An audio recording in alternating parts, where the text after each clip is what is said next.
Hey, MG Hockey community. I'm Shaun Glynn, and I've been an assistant with the program for the past 5 seasons.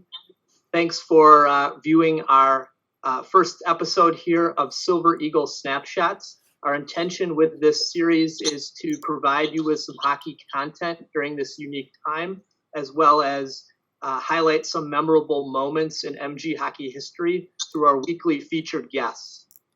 I'll quickly overview a few of the staff members that are here, and then I'll turn it over to head coach Kinsler to introduce our this week's featured guest.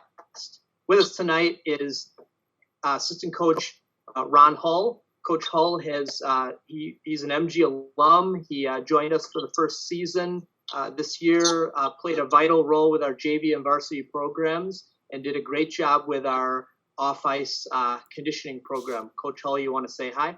Hi, everyone. Good to be here.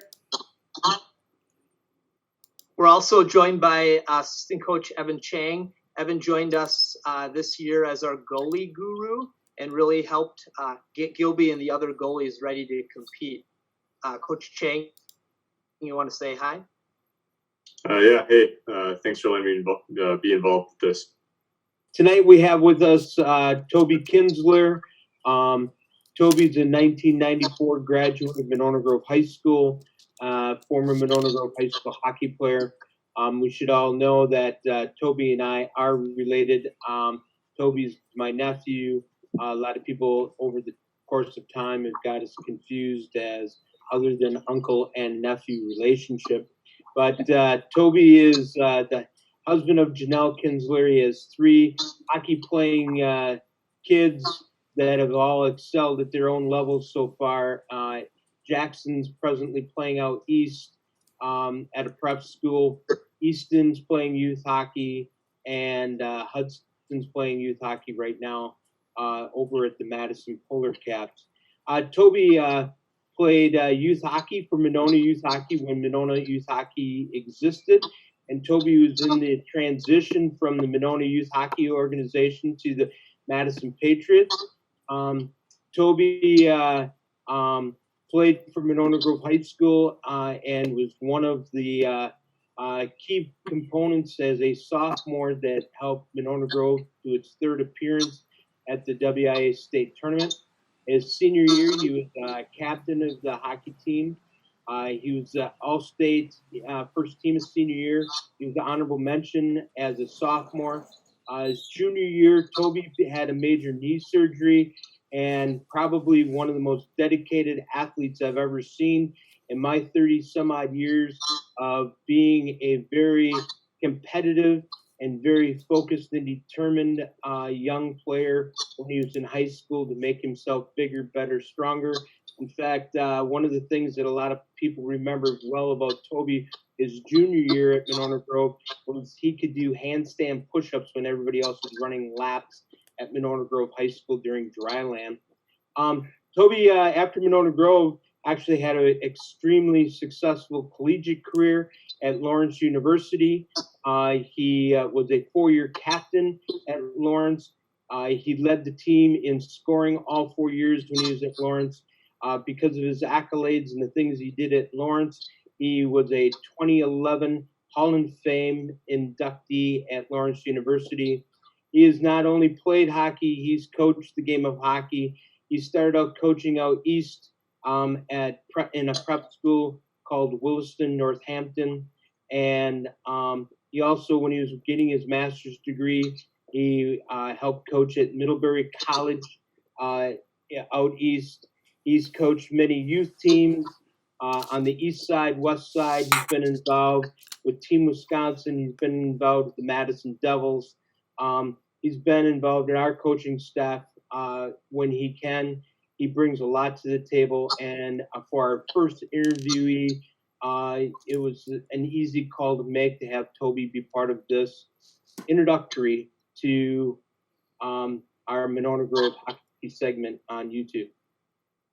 Thanks, Dave.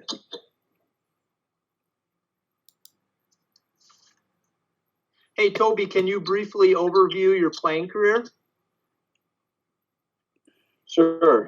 I think Dave did an excellent job of doing so. But in brief, I grew up in Monona, lived here for much of my life. I played youth hockey for the Monona Hornets, and then for the Madison Patriots, and then for Team Wisconsin, and then an organization called the Madison Hawks. That was kind of a pre-TW thing. Played my high school hockey at Monona Grove and graduated from Monona Grove, and then played 4 years at Lawrence University, and went on to coach everyone else's kid.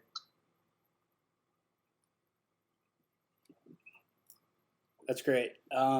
So Toby, I just kind of want to get into the MG thing right away. You think MG hockey? What was your favorite game time memory playing for Monona Grove Hockey? Probably the most fun I've ever had in a single game was our quarterfinal game at the state tournament. This was my sophomore year. We were playing against a very, very, very good team from Mosinee. That I think we had no real business being in. This was actually Coach Kinsler's first high school coaching year, at least for Monona Grove. So that was first. It was really special for me to be able to do that.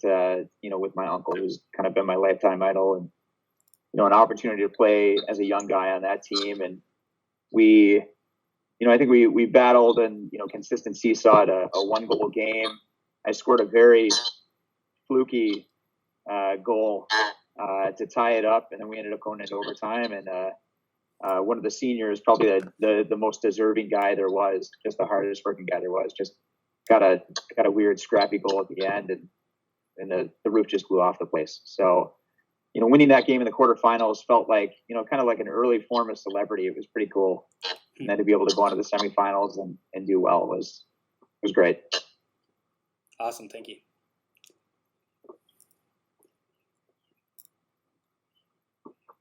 Evan, do you want to do your question there? Yeah, sure. So, in what ways do you think players can benefit from watching college and pro hockey and TV? Like, specifically, what should they be looking for while watching? So, I guess I'm just drawing from my own experience here, but when I'm talking to my youth teams about going away from the rink and trying to learn, with what they have available on TV or on the internet from whether it's ESPN or NBC or whether they're watching the Badgers or even if they're watching highlights, talk a lot about focusing on not watching the puck. We do that even with, like the Squirt A team that I coached this last year. I think a lot of kids tend to get puck involved when they're watching. And the more we try to grow players by getting them to look away from the puck and see what's happening away from the puck, I think they tend to understand the game a little bit sooner and a little bit better. The nuanced approach of the game, the way all the pieces work together. So the guidance I always give my players is force yourself to not watch the puck, watch everything else.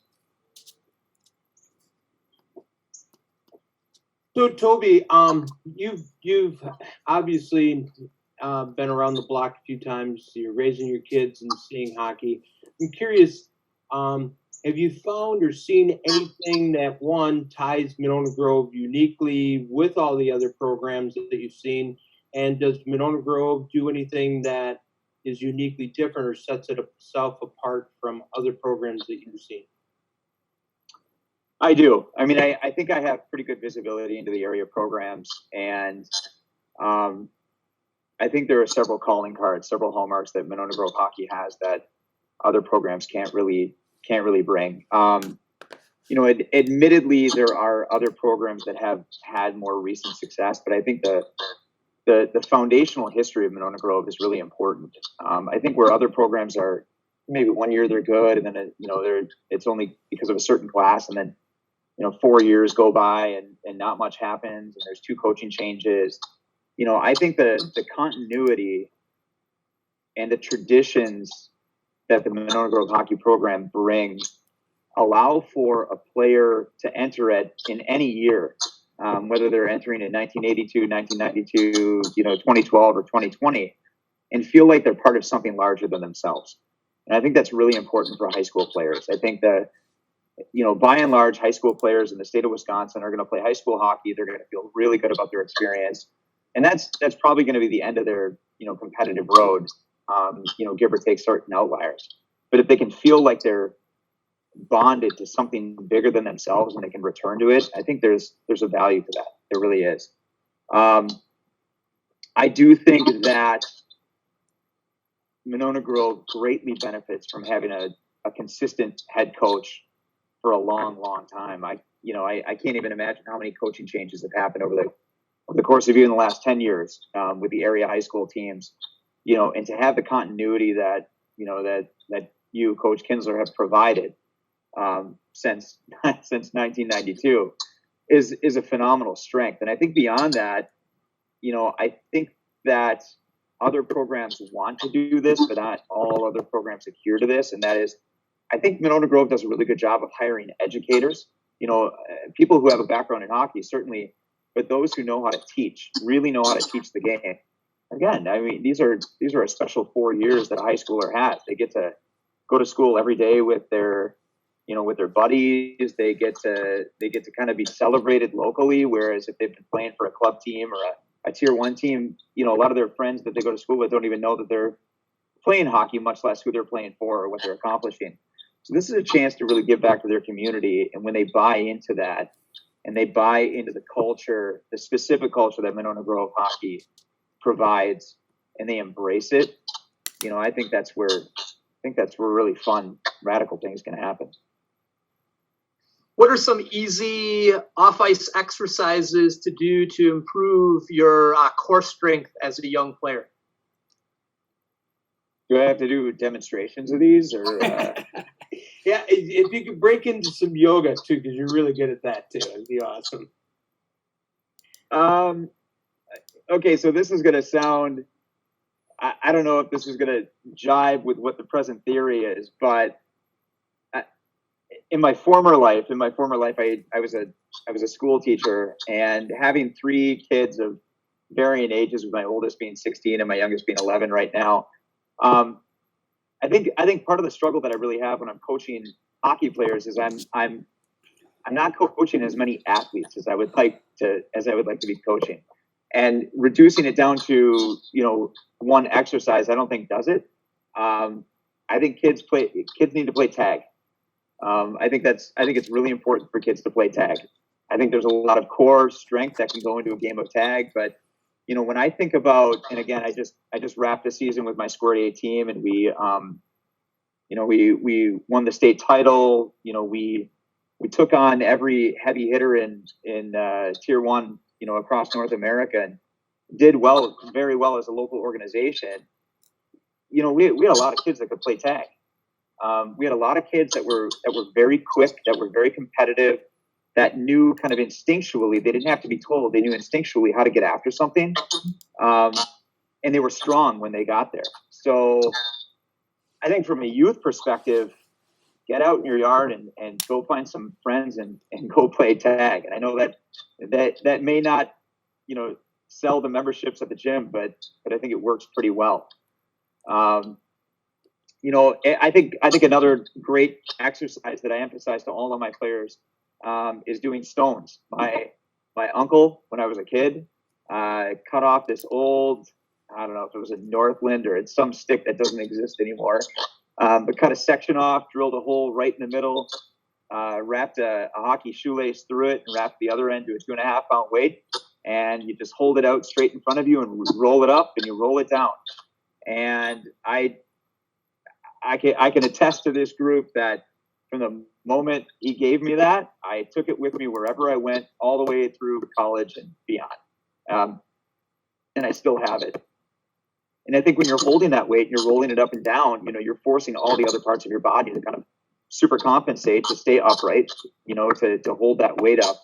And beyond that, you're strengthening your wrists, which is critical. So my 2 pieces of advice to my young players. Thanks, Toby. That's awesome. Hey, one of the things that we talk about with our athletes at Monona Grove is athleticism, and we encourage them to play other sports in the off season. I know Dave was a 3-sport athlete. I was a 3-sport athlete at Monona Grove. Did you play other sports, and at what age in our present day, our current culture, do you think it would be beneficial to just specialize and focus on hockey only? If you would. It's funny, actually. My wife and I were just talking to our youngest about that tonight. He's trying to make the decision whether he's going to, return to his club, the 56ers, or, do something else. And, we were emphatic that, the best thing you can do is to continue to play as many sports as possible at the highest level you can. There actually wasn't a time where I didn't play 3 sports. Even in college at Lawrence, I was on the varsity soccer team and I was on the varsity tennis team.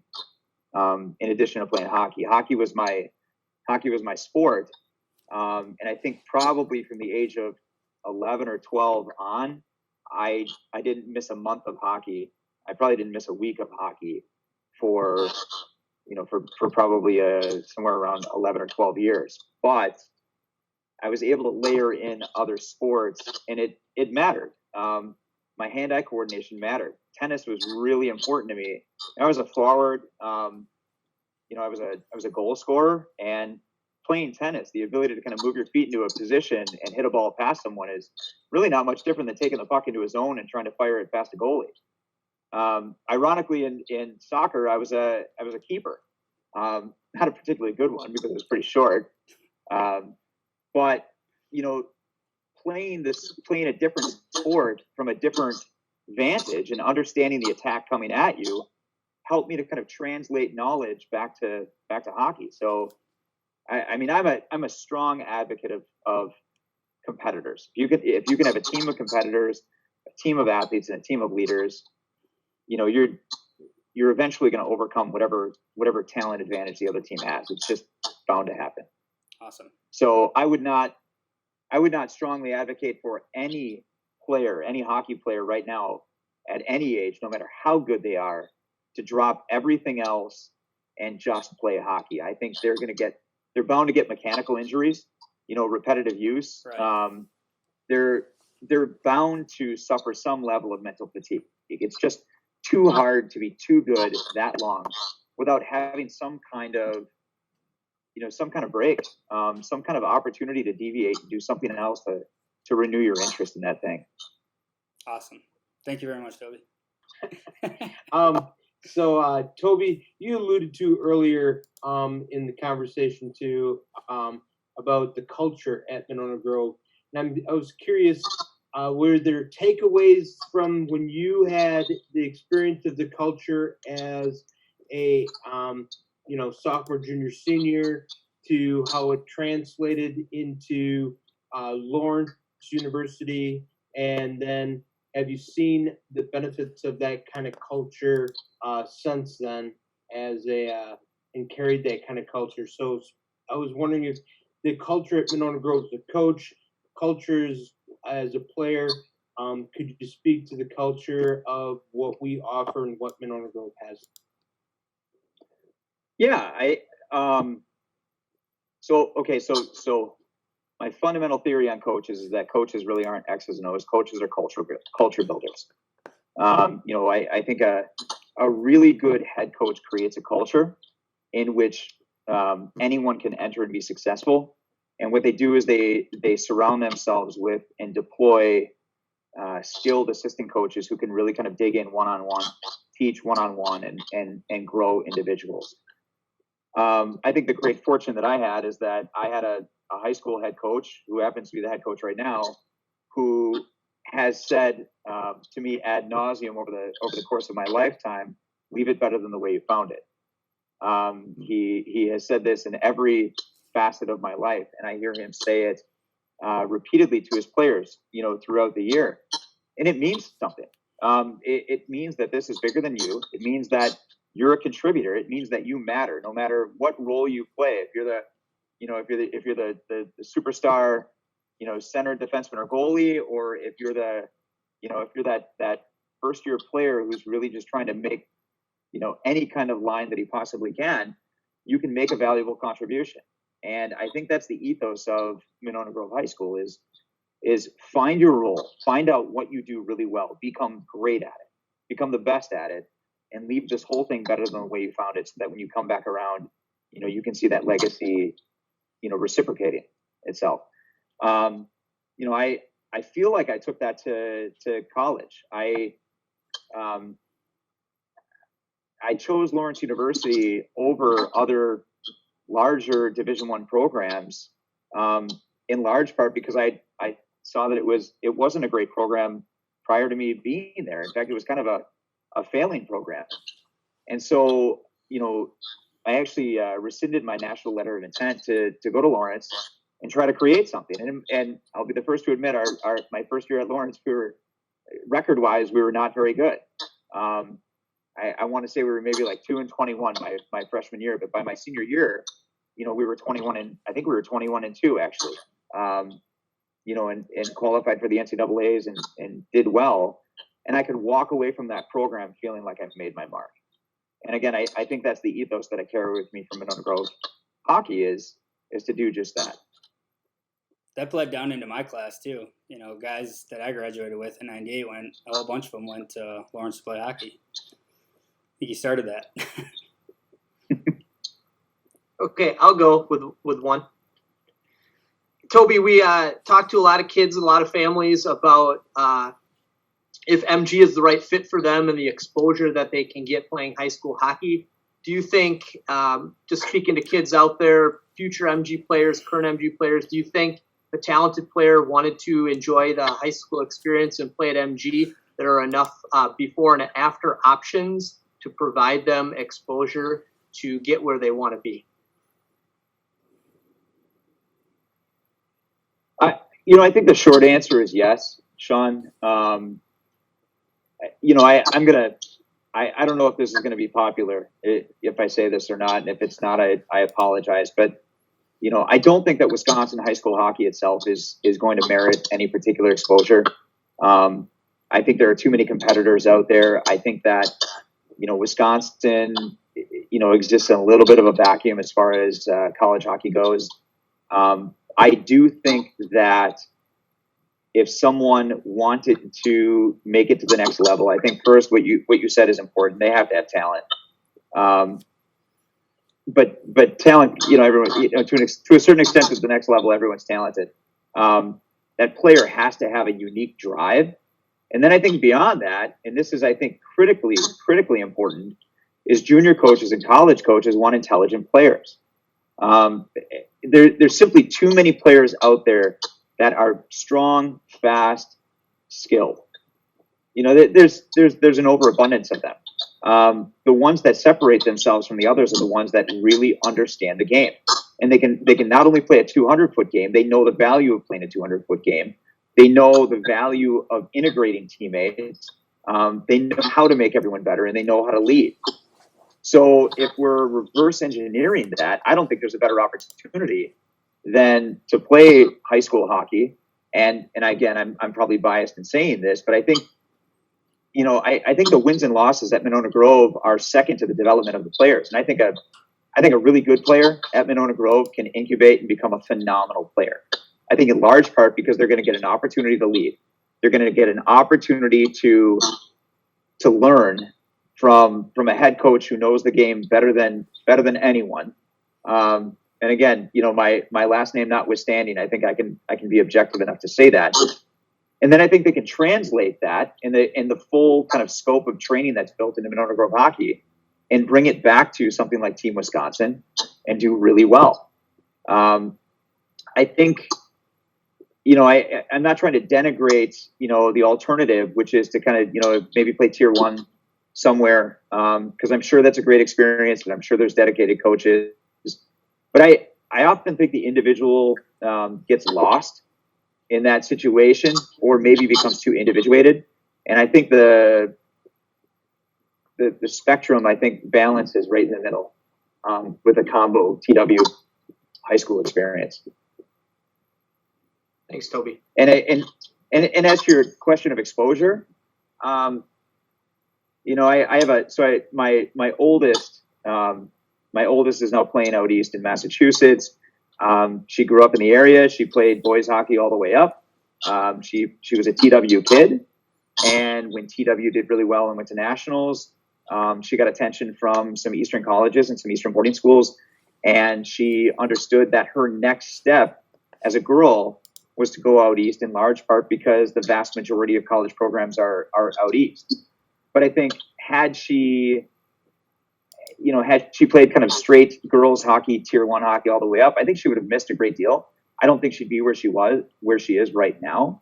And I'm thankful for that. And quite frankly, she grew up in the MG culture. As a younger kid, she was able to, get involved in that culture and learn from it. And now she gets to be a leader where she is. One thing that I think that as we go through and listening to what you have to say that I would add to is the educational advantage Monona Grove has over a lot of schools just because of its size. And I think that a lot of people don't realize that you get the benefit of the large school, but in a smaller school environment for all the types of classes that are there, et cetera, in our area. I think that I think that's a benefit that we all have had. And I think that a lot of schools in the Badger Conference have that because of their size. Okay, let's wrap this up. Thanks, Toby, for your time. Really appreciate you spending it with us. You always provide great hockey content, and I know our viewers will enjoy hearing what you have to say. All right, thank you. Thank you, guys. Awesome.